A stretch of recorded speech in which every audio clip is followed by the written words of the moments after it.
Our last segment this week is with this guy behind me. He's one of the most talented artists in the entire country. His name is Jeff Rogers, and he had a ton of momentum going for himself. He was producing his solo album, and his band, the Hirojo Trio, had just won an international blues competition. How did that affect Jeff and the band? We find out. My landlord said, either come up with the bread or you be sleeping out in the streets. And my mechanic smirked when he took apart my Merc, saying, son, I hope you got 2 good feet. I only got one good reason to get up and face the day. I know the whole thing's crazy, but I'm crazy anyway. Someday I might regret it. She might leave me high and dry, but her kind of trouble is what gets me by. I know she's a handful, know she travels at full speed, but her kind of trouble is what I need. We entered the Road to Memphis challenge in Ottawa that the Ottawa Blues Society puts on to select a representative to go to Memphis, Tennessee, and compete in the International Blues Challenge amongst 250 plus acts from around the world. So every major center, every city with a blues society sends a representative, whether they competed or they just get selected. So there was bands from Germany, from Norway, from Canada, from the United States, from England, from like all over the place. And we, like, our goal early on when we formed the band was like, let's do this competition, let's see how we can do. And we went down there and we won the whole thing. You know, now we got all these bookings. We're at the Chicago Blues Fest. We're in Las Vegas. We're doing a Caribbean blues cruise, all slated for 2020.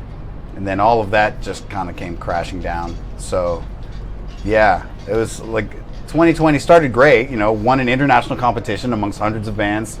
Recorded an album in Muscle Shoals, and then the world just stopped. And what does that mean for artists like yourself and and JW and Jamie? I mean, you get this momentum. I mean, that momentum's important, right, for a band and an artist? Absolutely. It's to get that kind of, you kind of gotta, whenever you can get people's attention with like newsworthy stuff, and you can post about like, oh, this exciting thing is happening, or whether it's going down to Muscle Shoals and recording an album, or it's winning an international competition, like, all of a sudden, you know, we can kind of leverage that and like book some shows and get tours ready, and it's all about visibility. So when you get news like that and get progress, it's an easy way to like get into people's minds, and then, you know, kind of build awareness. So when you put out a record, you have people that are like, that have heard of you, are interested, and are going to be there for the CD release, buy the record, support the art, so that it can be an affordable venture. So when the world shuts down for the better part of a year, like we had like wind blowing in the sails, and now it's gone. Now we have to basically build a new ship, and hopefully we can catch some wind. Thankfully for us, like most of our festival gigs and bookings that we had booked for this past summer have all been moved to next year. It's not like we lost them; they're just a year later, which is a blessing in disguise. It gives us time to finish a record. Although, because we wouldn't have had a record to tour this summer, but if it's next summer, then hopefully we'll have a record. So there is a silver lining in that. But for all musicians, summer is where you make 70% of your income most years. If you're busy, and losing pretty much an entire summer, all the weddings, all the festivals, and now they're all going to be in 2021. So now 2021 is going to be twice as many gigs. I'm going to have to turn down so many shows. So like it costs more money in more ways than one, because now I can't do some shows that I would have been able to, because there's twice as many weddings in 1 year. I can't do them all. Yeah, we've always talked in this community about supporting, your local artists, Jeff, and if, this is your chance to reach out to the community, and, do you have a message for them when it comes to supporting artists like yourself?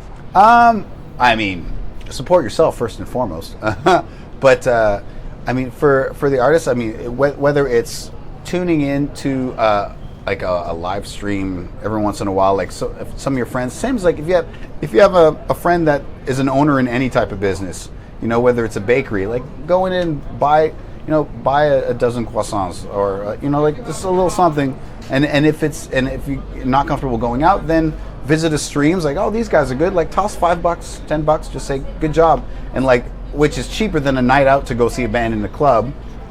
But like those things add up. Like that's what can kind of really, make a musician's month. Like, because it can be pretty thin out there. I mean, we could all use a gig. So, but it's kind of hard to. There's so many people that are kind of struggling. It feels a little selfish and self-serving to like say, oh well, like support people like me more, because I mean, like, a lot of people are struggling. Take care of yourself first, and then if you can, check out a stream and give $10 or something.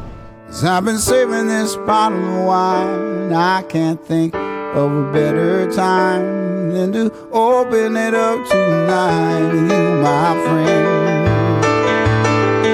You've always been there by my side, every step of this crazy ride. Always there to shoot, let's drink this bottle of wine. Just you and me, let's finish this bottle of wine. Thanks so much for watching, and we'll see you next week.